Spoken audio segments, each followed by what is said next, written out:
if the fiat money you have now is worth the most today and buys you a little less tomorrow, then you are incentivized to spend that today. Bitcoin is totally the opposite because it's never debased, and more people will realize that this is a better money. More value is going to be stored in Bitcoin, and that is why the exchange rate of Bitcoin is going up. You need more dollar units or more euro or more pound units today than you needed a few months ago. Bram, how are you doing? Really good. I actually just moved into a new office where I'm trying to build like a little podcast recording setting with a little backdrop. You know, I need some art here. And so, yeah, I'm trying to figure that out, but very happy. And also fun to be above 100K again. You know, It is. It's, the sentiment is very, very happy now. Yeah. The setup's looking good. A lot better than my setup anyway. If you look at my other videos, I have a similar setup with like a couch and a plant. I had comments on YouTube where people said like, please take care of the plant, you know, and I was like, well, I don't know. I'm trying, you know, but, not a plant daddy. No, either am I. It's lucky that this one is still living. Yeah. Nice. So for people that don't know you, you've got the podcast Bitcoin for Millennials. Yeah. So we're both podcasters, and we were just talking about like it's so good to see so many more podcasters like coming into the space and how they target just different people, and because Bitcoin covers so much, it's good to have podcasts that appeal to different industries. Yeah, I agree. And yeah, one of my friends has just started one, like an IFA one, and there's so many. You got all the mining ones. So why did you start yours? And also, I want to know, why did you target millennials as well? Yeah. So I've been in Bitcoin for 10 years.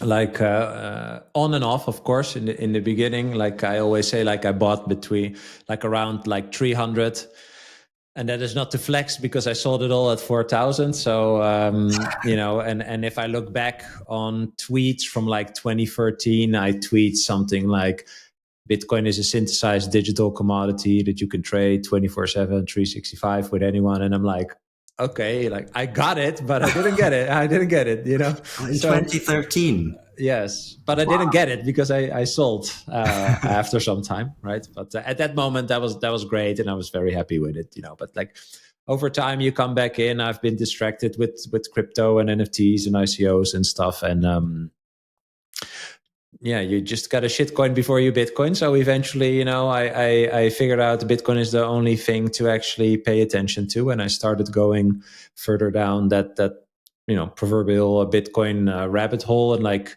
mostly I'd say the last 4-ish years, like really more down like the economic and finance dimensions of Bitcoin, where I think I actually really understood why, or by going down there, I think I finally understood like, why does this exist? You know, I think many people that are into crypto or have been into crypto have been distracted by what they think is better technology or something like that, or whatever is sold, right? What the marketing teams sells. Yes, exactly. But yeah, so but you know, Bitcoin exists because it's the only money that can never be debased, and we live in a world where all the money is being debased forever. And so you need a life raft to escape that. And yeah, I've come to the conclusion that is Bitcoin. And yeah, if you think about it in that sense, you know, like why do you want to secure your wealth, right? Or why don't you want it to become less, or like have less purchasing power? And that eventually is because you want to create some sort of certainty, or at least lower your uncertainty towards the future, because that enables you to do things, to build things, right? So to build a family, or pursue an idea, or build a business, or change careers, or maybe do another study, or whatever you want to do to build. But if you use fiat money as your what's called capital, you're basically leaking purchasing power every day. So you're more incentivized to spend that money today rather than to save it and spend it in the future on building something, right? So you're incentivized to be a consumer instead of a builder. And once I realized that, and I realized that I could basically store the economic energy that I gathered with fiat money and just basically move it to another system that cannot be debased, that I can verify for myself, actually understand way better than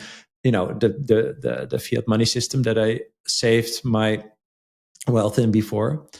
That's when I basically moved. And so I also see the Bitcoin price not as a price, but as like an exchange rate. It's like an exchange rate with another money. And once I started doing that and just realized, hey, I know that the whole purpose of Bitcoin is to stay the same, to follow its own rules, and to keep that absolute digital scarcity. And so I became more and more sure about the fact that that is what I actually should save in. So that's what I started doing. That's what eventually also helped me to create more time and space to figure out for myself, like, what do I want to do, etc. And I had been having quite some conversations with just Bitcoiners I knew from the internet. Like my real life Bitcoin journey was very lonely. I had some crypto friends along the way, but like no one in Bitcoin. Like it was always people online.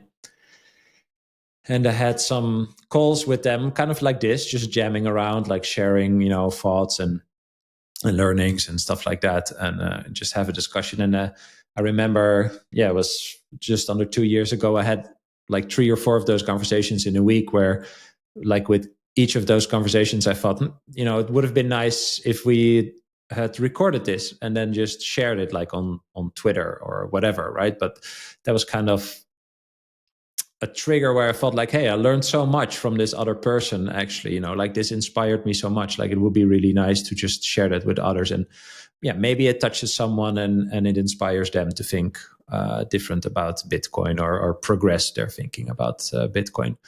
And in that same week or maybe 2 weeks, I also talked to like 2 or 3 friends, one of who I actually went on a golf trip with. So we spent like a day in a car driving, and he has sold his company like 3-4 years ago, and he got a lot of money for that.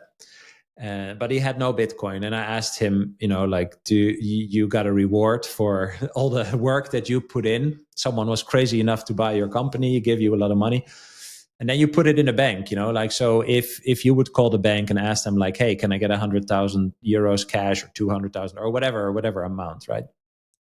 What do you think would happen? And then he was like, I don't know, like, maybe it takes a few days or something. Like he didn't thought it was a problem, where my mind was fuming, right? Like I was thinking like, okay, you got a reward and then you gave it all away.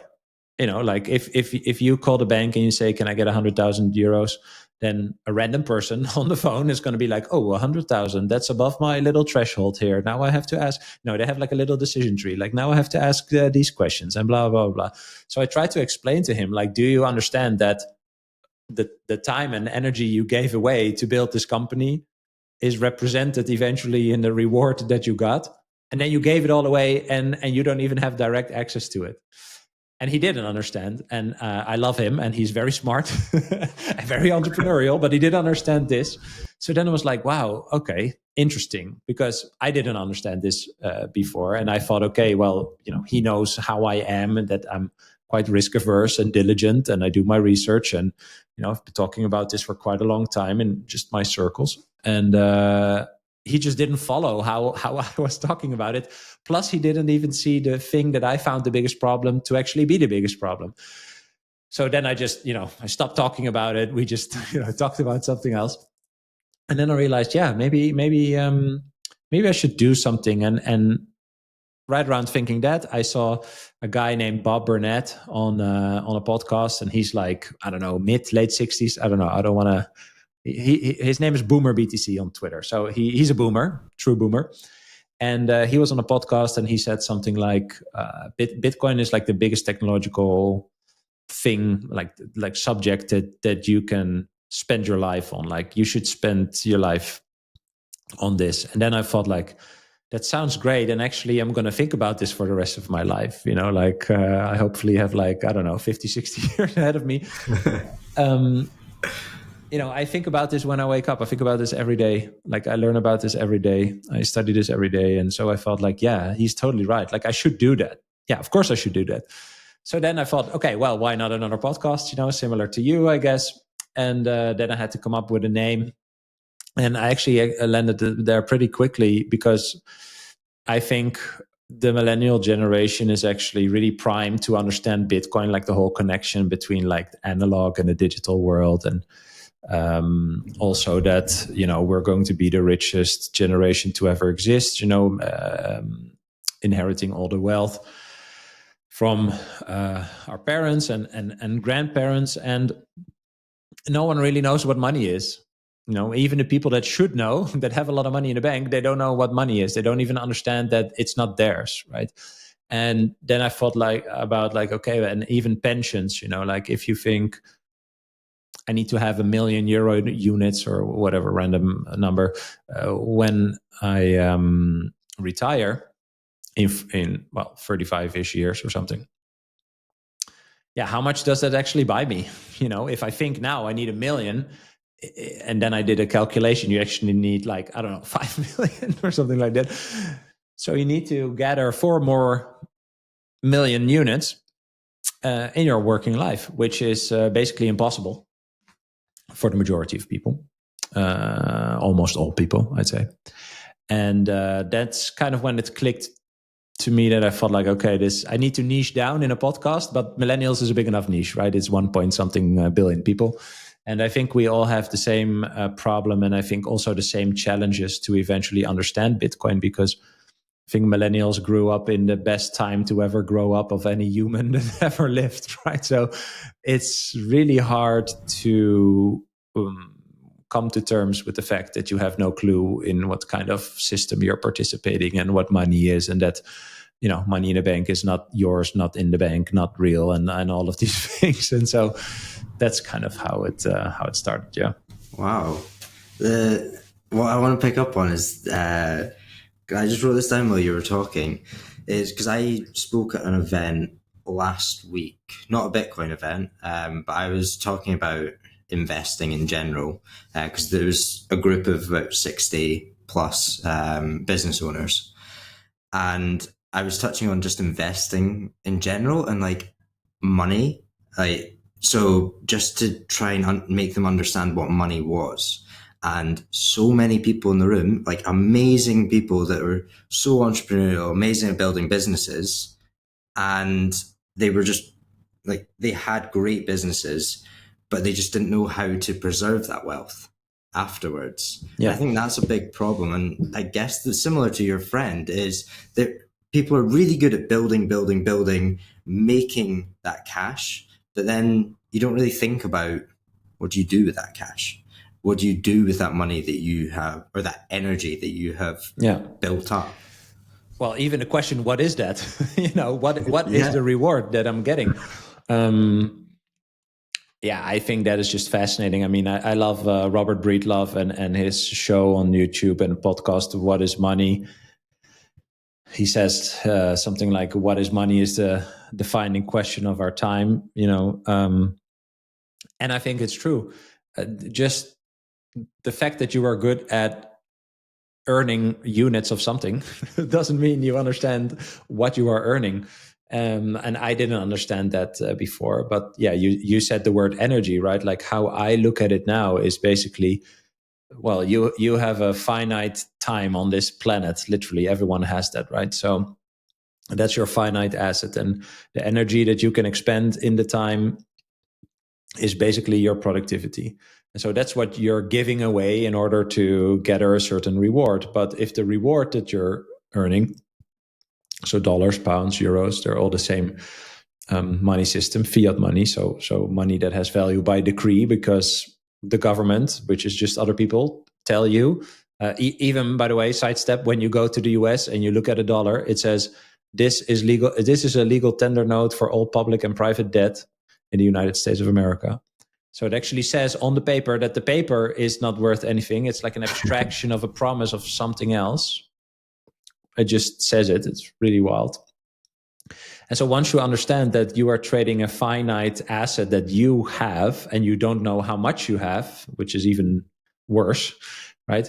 You're trading that for a reward that another person or a group of people can just create out of nothing, which is the dumbest trade that you can ever do in your life. So even if you are good at earning more units, doesn't mean you're going to be good at keeping them if you don't understand what these units represent. And I think fiat money, or just money in general, should represent the productivity that we use, right? Or it's sort of the abstract of that, because eventually you can use the money to spend it on something else that costs energy to create or maintain, right? That was also one of my eye-opening moments when I listened to a podcast, also not a Bitcoin podcast, where they talked about energy. And then a guy said, look around you, like literally everything you see costs energy to create or maintain. And then I was like, fuck yeah, really? Yeah, that's true. That's true. Right? Everything, even if you I'm in a building now and there's bricks and there's wood and it comes from somewhere, right?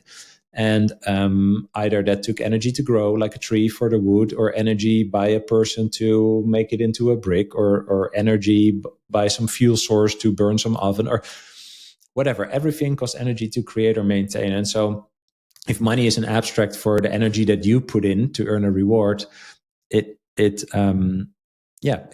can use that to buy other things that cost energy to create or maintain. But if the thing you are using that to represent energy is basically diluted on purpose with 2% every year, and in reality way more, then that equation doesn't work anymore. And it's also very stupid to trade your finite human time and energy for some sort of paper with a number, and one has the number 10 and the other has the number 100, and it's not clear why one is worth more than the other.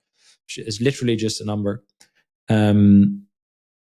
I don't even remember the question, but that was for me the most mind-blowing thing. And then because that you can touch, right? Yeah. And then imagine if you look at I had another person tell me, also mind-blowing. If you look at your banking app and you see a number, right? People check their banking apps multiple times a day, right? Oh, this is how much I have, or blah, blah. That's literally a number in some sort of centralized database managed by your bank or whatever, probably outsourced to some Indian IT company, at a physical location where there's hopefully a backup for the data center, right? Like it's in one place. And that's the number that you see. And if I send you euros and the number changes on my side and it changes on your side, it's literally just a number change. Like nothing exchanged between us. It's just minus this in one database, plus that in another database.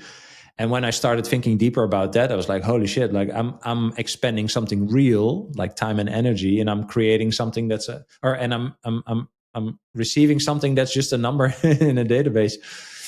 Yeah, that was really That's so mind-blowing. funny. That is actually really weird that you're saying this, because I had the exact same thought. I don't know why, but I had the same thought when I was in the shop the other day around something very similar, just how crazy it was, exactly what you just described. And I was also like thinking back on what it was like, because I was having a conversation earlier that day on how we just don't have cash anymore.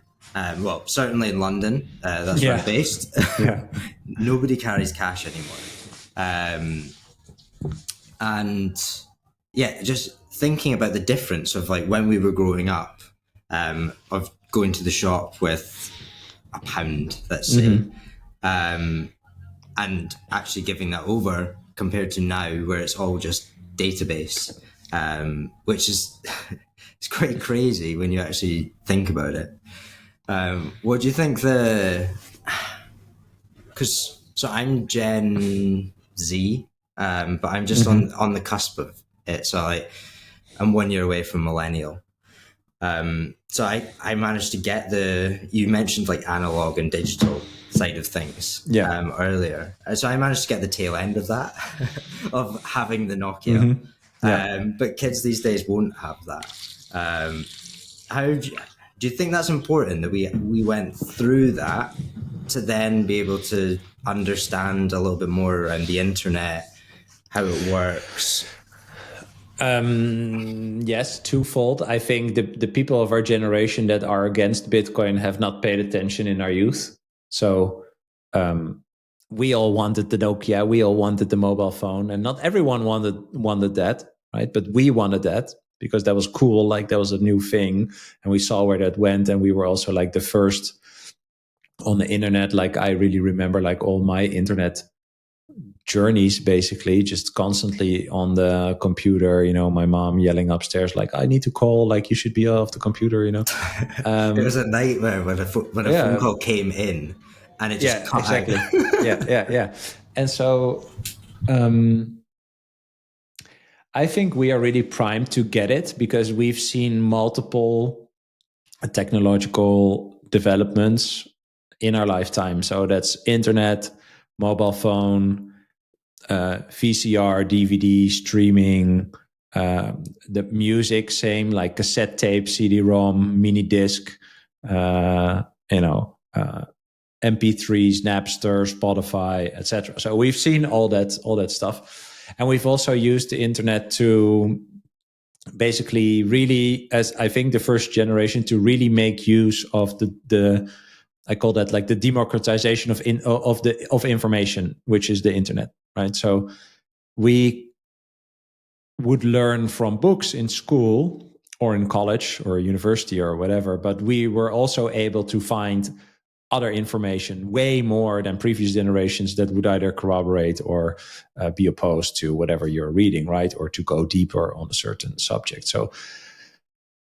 if you've paid attention, you understand that with every new technological leap forward, there's always resistance, right? And like resistance to change and stuff like that. And I think with money, actually, it is even way bigger because it's something that no one was taught about. Everyone is just using. And then if you're saying like, if you use fiat money, your time and energy is being stolen from you, which is just a fact. If you understood what we just talked about, right? Yeah. Then, if you have an adverse reaction to that, then I understand that because that's messed up thing to realize. But it's true, and I do think many millennials have trouble with that because of what I just said. Like we grew up in an amazing time, like especially in the West, everything worked. And you went to a store, you had a little bill or a coin and you gave it and then you got a lolly or whatever. And you were like, yeah, okay, this is money apparently, like this works. Like there was no problem. There's still no problem. You know what I mean? Like in the West, there are problems and they are becoming slowly bigger, but no one really has a problem compared to the rest of the world, And so I think that it's really hard to understand this problem if you're not experiencing it, right? So if someone says that you have this problem, they'll just look funny at you and be like, yeah, no, dude, I'm fine. Like what are you talking about? So I think that's why it's hard for millennials. On the other side, I do think we actually need it. Like what I just said about retirement and stuff. I think that's true. I think there's no retirement. I think whatever you see right now in your retirement account is probably used for someone from a different generation, but the number is still showing on the centralized database where you're looking at it. So I think we do have a real problem, as in the insecurity towards the future will only get bigger. I mean, in my generation, I wonder what do you see with your, generation a little bit younger. There are so many people that don't even want to have kids because they think they can afford it. Like how horrible is that? And that I think is why millennials also should pay attention, because I think that, we are all in the age range where we would actually start a family or buy a home or move careers or, just do big things in life. And for more and more people, that's becoming increasingly harder to achieve. So, I mean, I think we're seeing that all around us. I wonder what you experience, but that comes from something, right? There is an origin of this problem. 100%. And this is what I talk about this quite a lot as well, which is why I wanted to dig into it. Of a lot of my friends that are not in Bitcoin are still going down, the traditional path of going to university, saving up for a deposit for a house, starting a family, but then just working endlessly is what it feels like. And yeah, I have to watch that essentially. And I've been trying to educate around like what money is, what Bitcoin is, but I definitely see that. And I also see the like willing or not wanting to have kids anywhere near as early anyway. I would say a lot of people want to get into like a financially okay position before having kids. But yeah, the big thing is around like I think property and like where to store that energy. I think that's the big thing because certainly I was brought up, and the main thing was you store it in a property. And I've had, and I think you have as well, had Leon on, which he explains all of that brilliantly. But yeah, I see that as quite a big problem of having that traditional path almost set out already and people just following that and not deviating from that, no matter what new things come about. Yeah. I think many people have a problem in thinking for themselves. And I mean, I was no different until I just realized that I had no clue what I was participating in. And yeah, I've told this example a lot, but I used to, like 8 years ago, I worked at a bank. So I was 30, I had a mortgage, I worked at a bank. I was into Bitcoin. Every day I walked in with my backpack with my little Bitcoin pin on it. I've always felt like an intruder, you know. Did you get questions about it, the little pin? No. But with my direct colleagues, of course, I always talked about Bitcoin. And so I worked there. And at one point I had a colleague that told me like, did you know that the money in the bank is not yours? And I said, what do you mean? And he said, no. And then, we had lunch for an hour and he explained to me like fractional reserve banking. So when you put money in the bank, you basically lend it out to the bank and they use that money to finance loans and also create more money based on the money that you added. And that's basically their business model. So they have a pile of money, they lend it out and they earn a certain interest. And they pay you a little interest on your savings account, but that's way, way less than what they're earning. And so they are using your money that you earned to make money for them. And when everything goes well, you hear nothing. You just get your little savings percentage on your savings account. But when it blows up, like in the great financial crisis and like in Iceland and stuff, then banks are eventually bailed out by the government. Or customers get bailed out, like you have this insurance on your deposits, 100,000 euro or pound or whatever. That also comes from the government. But then when you think, okay, where does the government get its money from? That is from the citizens, So we are paying for the business model of a bank by putting our money that's being diluted and debased into their custody legally, contractually. If you look in your contract, it says that you are have an IOU on the money that you earned and then put in. So yeah, I had this conversation and I walked away just thinking like I'm an idiot. Like I don't know what I'm participating in. Like what am I doing? And I'm working at a bank and I'm into Bitcoin and I'm into all that stuff and I had no clue. So close. Yeah, so close. Yeah. And then I just realized that I had to do something about that. So study, but also that nobody really knows. Nobody understands. Even people working at a bank don't understand what money is. They have no clue. And Leon is a great example, right? He's a master's of economics, and he told me I never learned what money is during my entire economics study. So if someone is a master's of economics and has never ever learned what money is, how are you supposed to understand that as just a regular pleb trying to figure out how to grow up and be an adult and stuff like that? So that is how it goes. I think that is how it went for me. And then when I walked away and felt like an idiot, I was like, yeah, okay, I need to do something about it because that is not okay. And I think that is how I went further down the rabbit hole. Yeah.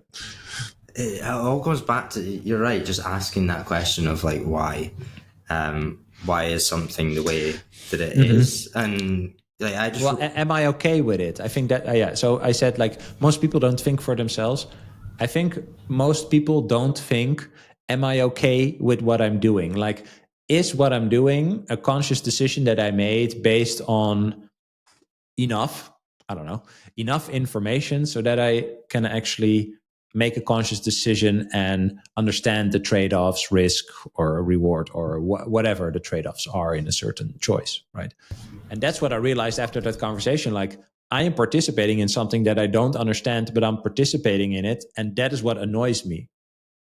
I'm doing that, but I have no clue. So apparently I made a decision, or worse, I didn't even think about it. I was just doing it without having a clue. And that is what triggered me. And that is what I think many people lack. And I'm not saying it's easy. But just thinking about, like, what are all the things that I'm doing or participating in, and participating in the money that everyone uses in a country is, of course, something you don't necessarily ask yourself quickly. But once you start doing that, then this whole rabbit hole opens up that eventually leads you to Bitcoin. But yeah, I think that is just the issue, man. It works to a degree. The money works to a degree, and that is still enough for the majority of people, and so that's why they don't question it.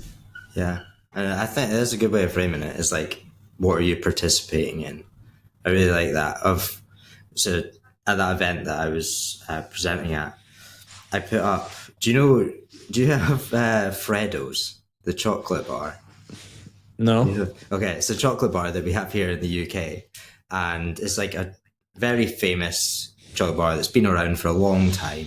I think Cadbury's make it, and it started off at like 10p, and now it's at 30p. And I just used this as an example just to show people, like, this. There's a reason why this is happening, but everyone was just. I think in the world, everyone's just okay with it. Like, that's the norm of seeing prices go up, but then not questioning what am I participating in, and why is that actually happening. It was a good way to frame it, essentially. But yeah, once you question that, once you look at all that, you come to Bitcoin. I want to get into a little bit around like how Bitcoin's actually changed your life, like personally, like the way that you approach real estate, the way that you approach. Do you have kids? Mm-hmm. Yeah, the way that you approach raising kids, has it totally changed the way that you look at that? Yes, because I mean, if you understand that you are not being told about what money is, then what else aren't you being told, or what else are you participating in that you don't really understand? I think education is one. Have you had? Sorry, just one. Have you had Claire Chisholm on your podcast yet? No. From Lomond School. Did you see the school that started accepting Bitcoin in Scotland? Oh no. Her tuition Cool. fee. All right. After this, I'm going to send. Okay, cool. Send her your way. Yeah, do it.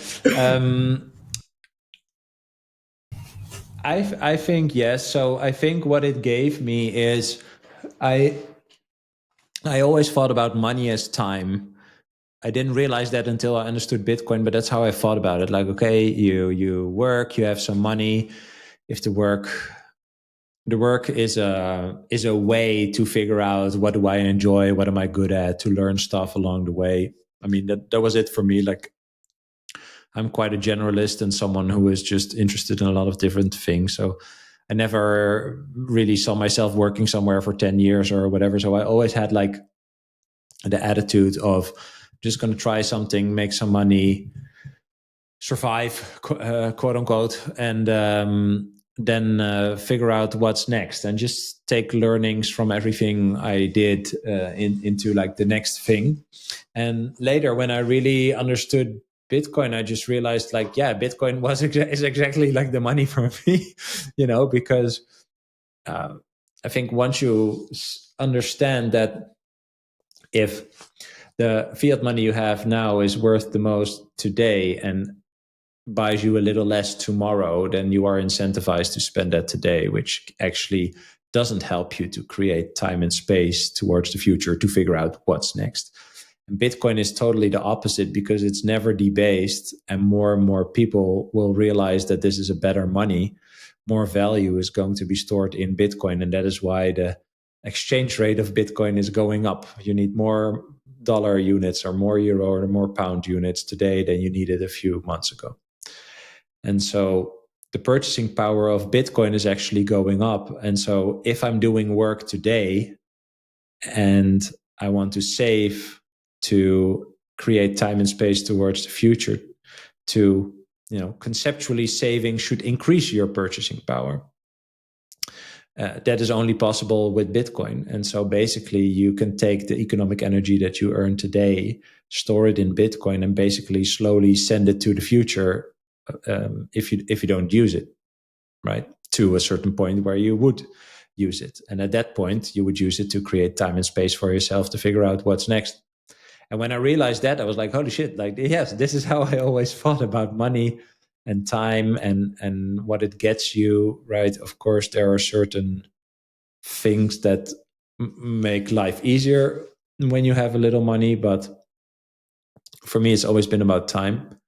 And for me, it really lowered what I mentioned before, like my anxiety towards the future. Like I feel like I'm way more living in the now, way more trying to create in the now, be more creative, worry less. Like I used to worry way more, not even really consciously, but really subconsciously. But with Bitcoin, yeah, I feel this is the most rational and risk averse choice I could have ever made in my life, is start saving my wealth in Bitcoin. And I think it just really freed my mind to a degree, just opened it up more, just being more aware of the now, being more in the now, and be less anxious about the future.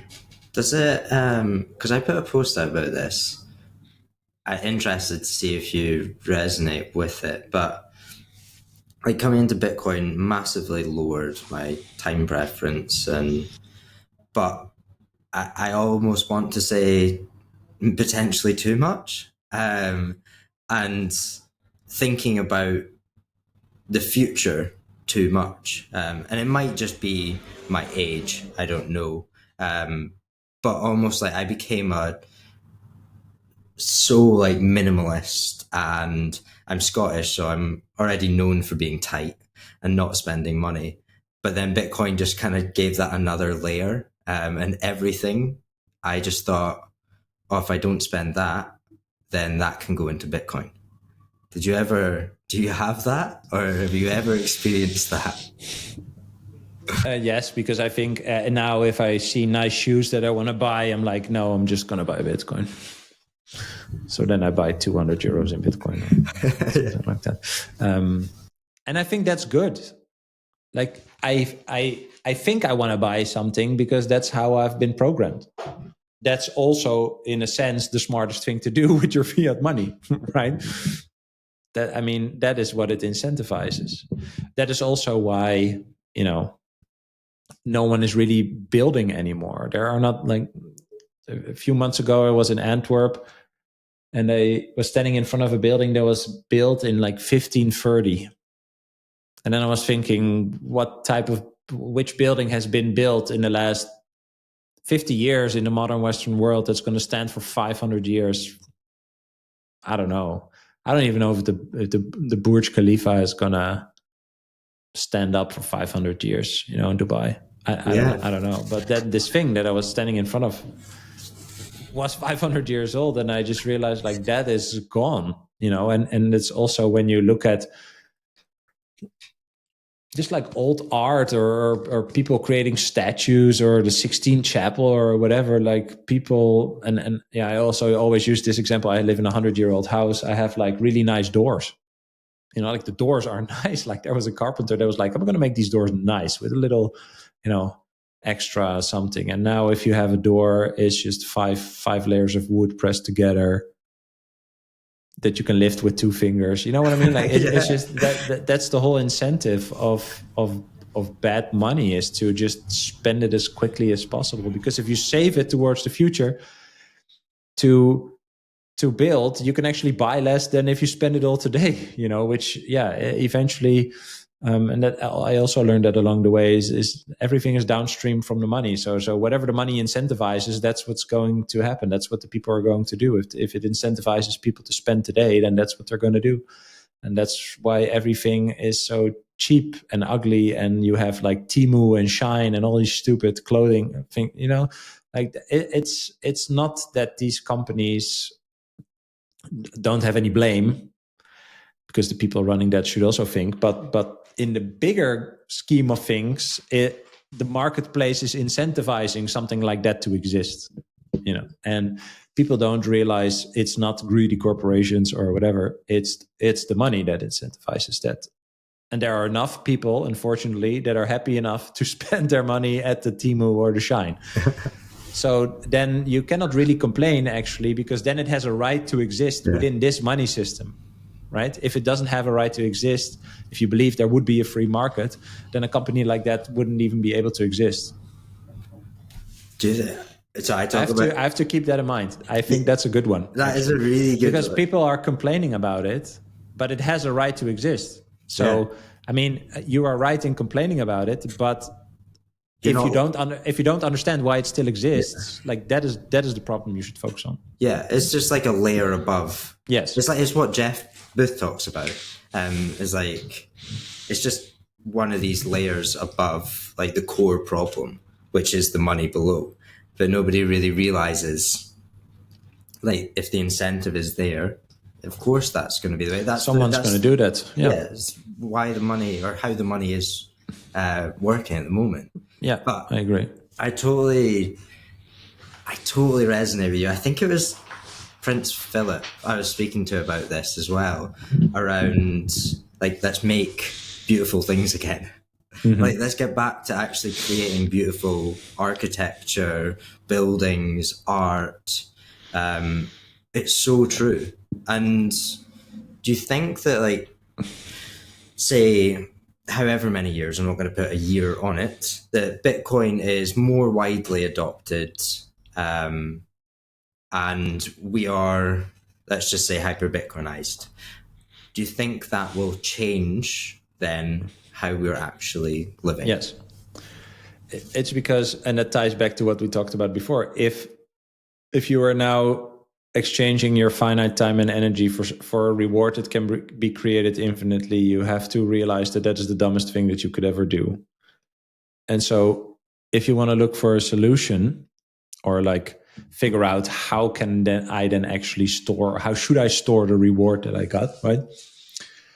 Well, you hopefully end up with Bitcoin. And I would argue it should be Bitcoin, because if you want to reward the most finite asset that you own as a human, you should reward it with something that is also absolutely finite, verifiably, which is Bitcoin. And it's the only thing in the world that's verifiably scarce. So you could say you can only compare Bitcoin to time, or time with a Bitcoin. And that also ties into what we talked about before. If you save in Bitcoin, you basically increase purchasing power towards the future. So in the future, you can buy time, or you can buy time towards the future, if that makes sense. And so in that time, you could learn, like, hone your craft, whatever you want to do, right? You can create time and space to learn something new, or to become good at something that you enjoy doing. And then if eventually more and more people figure out, and I think that's how the adoption is going to go. So the store of value use case for Bitcoin is stronger than medium of exchange, right? So saving is stronger than exchanging. And I think it makes sense that it goes in that way, because the saving use case is the most prominent right now. So you can have more pounds, dollars, euros, but if all those units lose value every day, you cannot save. Literally, you just cannot save. And saving money is actually one of the main characteristics of money. So what you think is money, dollars, pounds, euros, yen, etc., is not money. because you cannot save it. You can have more units, but it doesn't retain purchasing power. So it's not, per definition, not money.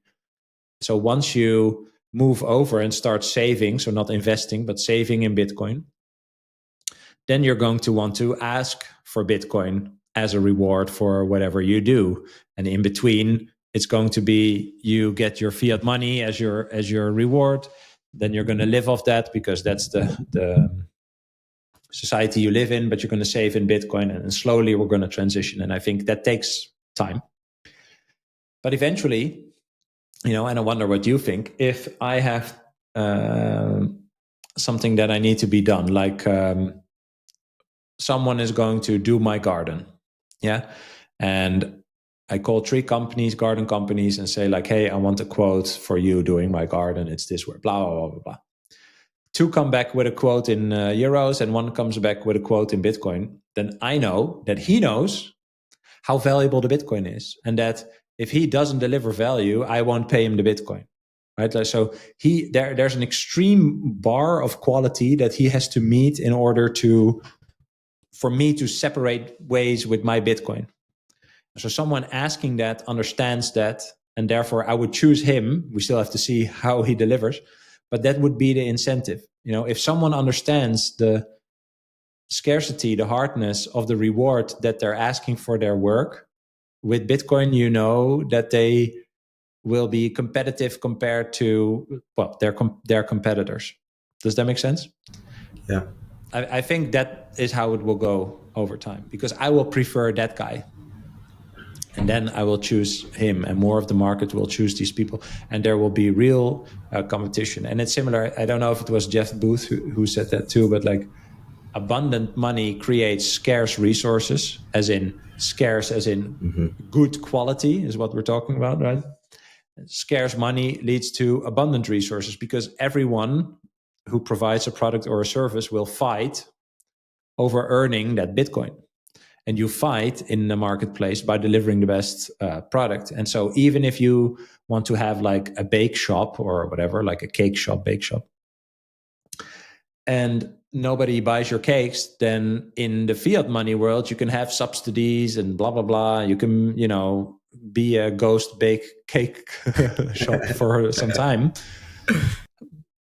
But I think in a Bitcoin denominated money system or economic system, you're actually incentivized to quit and just do something else in the most positive way possible, right? Like, if you try something, you will more quickly figure out if you're good enough or not good enough to run a business. And if you're not good enough, that's great. Because at the same time, if you have Bitcoin, you have the time and space to try stuff out, right? And so, yeah, that's kind of how I think it's going to go. Yeah, when you're talking about that, another example I was thinking of is the build out of, especially in Scotland, like wind farms, and all of that is like, these businesses wouldn't really be sustainable if they weren't getting subsidized, because they're living in that fiat world of when the wind's blowing, they're generating electricity, but then when the grid doesn't need it, then they're getting paid to actually turn off, which isn't viable if you didn't have that government entity. Yes, but everyone is okay with that because it's not their money. Well, I thought about this last week.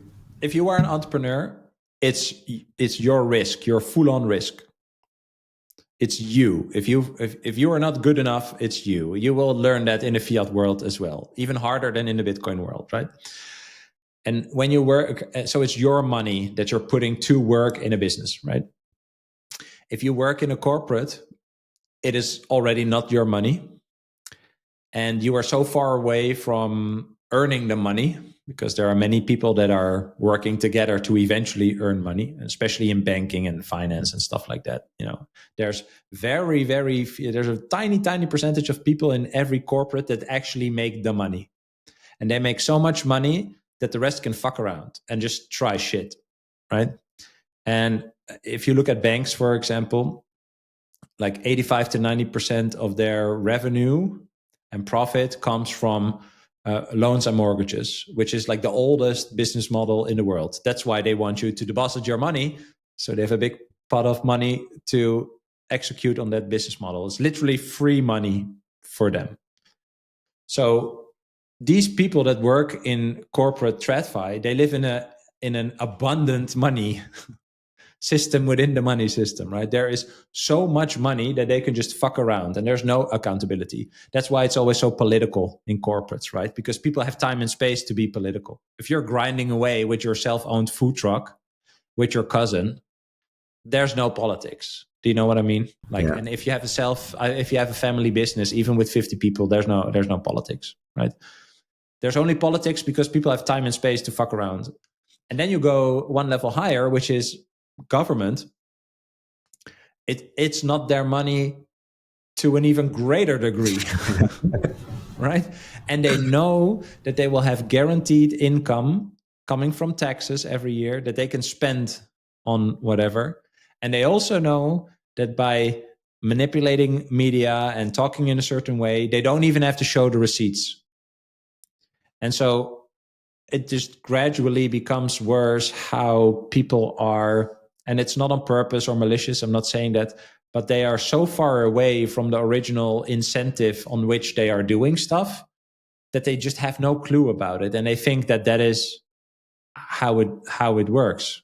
So if you give me that example of the wind farms, I'm thinking, okay, if someone invested in a wind farm and they invest in the land, in the plot, in the development, in the fucking machinery, everything, right? You spend money. Then if the wind blows, it has to turn. That's the whole goal. The whole goal is that the thing turns when the wind blows, right? And so if that's to get the highest ROI on whatever your investment was, is use the damn thing. Does that make sense? Right? Like that would be the goal, right? In my mind, that's very rational. Okay. So when the wind blows, the mill has to turn, right? But then, because you cannot deliver the electricity to the grid, because the grid is also fucked up, which is just the same thing, but same process, but a different thing. Then you're like, yeah, sure, turn it off. But then the owner of the wind park is going to be like, yeah, but I have an ROI here. Like, I had a business model. You said, okay, blah, blah. Okay, yeah, sure, we'll give you subsidy. But that's only to deal between these two parties to like make them whole on their account, on their contract or whatever. But there's no receipts. Like, do you think your government or my government would show people that the real amount of money that goes into sustainable energy and the actual ROI of it? No. So then it's not positive. Because if it would have been positive, they would have told you. Yeah. I think so that's how I think about it. With all of that, like, transparency has to be, I hope, like, moving into like Bitcoin or more of a Bitcoin world, I hope like we just become more transparent as humans, as corporations, as organizations, because you're right. If that information isn't being put out, likelihood is that it's not good news. It's not. Yeah, exactly. Right. And if you have to talk to say you're doing well, but you cannot show it, then it's also bullshit. And I think Bitcoin exposes that to an ultimate degree, And so the whole proof of work thing in Bitcoin, like, you have to expend real energy to earn a Bitcoin in creating the Bitcoin, and you also have to expend real energy and quality in the marketplace to earn a Bitcoin. So you can say like, oh, I'm the best person to do your garden, but if you don't do it, you're not going to get the Bitcoin.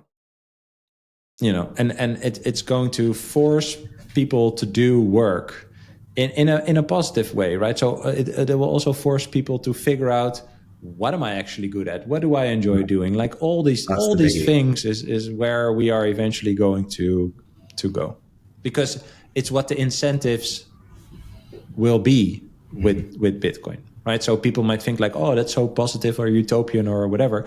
Well, if you can earn better money than before, and you know that other people know that too, then maybe your ego doesn't want to believe it, but you will have to get to work or not participate, right? And then you'll get left behind in an economic marketplace where people do understand that and actually put up their best work. So and you'll be forced to do it, but in a positive way, right? So you try a bakery, you fail at a bakery, great. Figure out what you are actually good at, right? Like that I see that as a positive thing.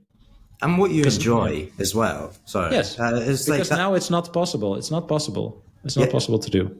Yeah, so true. Like I talk to my friends, and because I'll work on the weekend, I'm okay with that because I enjoy what I do. Whereas my friends think that's very weird because they don't enjoy what they do. So once you enjoy what you're doing and you've got a purpose behind it, you want to work. You want to put that work in. And okay. Well, that's a great note to finish on then. Thank you, honestly, so much just for coming on and all the work that you're doing with Bitcoin for Millennials. You're honestly just pumping them out. There's so many episodes I see just coming out. So I'll put all the links down below so people can find you, find your podcast. And thank you. Thank you for coming on. Awesome, man. Well, thanks for this talk, and stay in touch. Thank you.